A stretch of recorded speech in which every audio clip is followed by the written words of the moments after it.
Passage 14 Start. In the Constitution of Islamic Republic of Pakistan, through the 18th Constitutional Amendment, Article 25A has been added, which identifies the education as one of the fundamental rights of the people. The said article reads as under: the state shall provide free and compulsory education to all children of the age of 5 to 16 years in such manner as may be determined by law. Generally, the education is either formal or informal.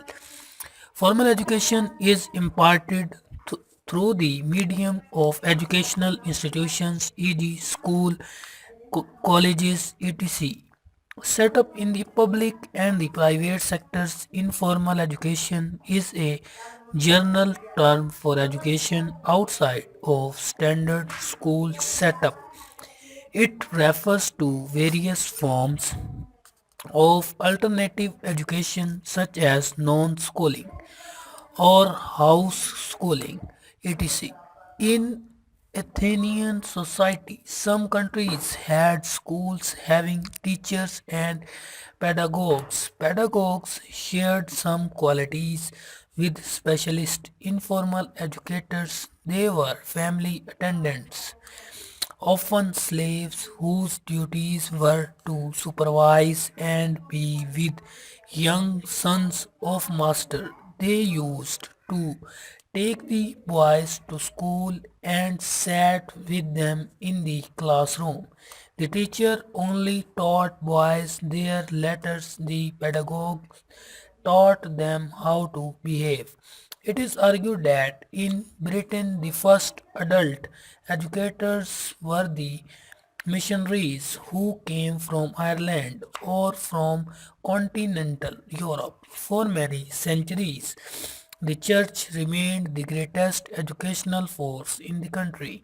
The clergy, the former religious leadership, had a duty to teach, which they did through preaching, talking with people, and through more specialized means such as schooling. From the late 1370s, preachers started to spread the gospel around Britain. By the middle of the 15th century, parish libraries were established. In the 17th century, the academies and charity schools were also established. In the 19th century, there was great increase in informal educators, particularly associated with the emergence of philanthropic organizations such as YMCA, founded in 1844.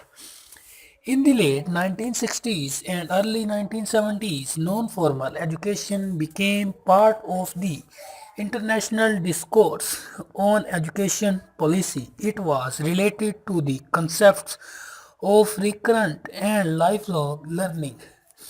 Tite suggested that the latter concepts had to do with the extension of education and learning throughout life.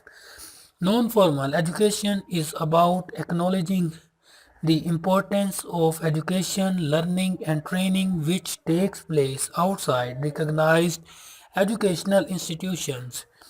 Fordham suggested that in the 1970s, four characteristics were associated with non-formal education, namely relevance to the needs of disadvantaged groups, concerned with specific categories of persons, a focus on clearly defined purposes, and flexibility in organization and methods.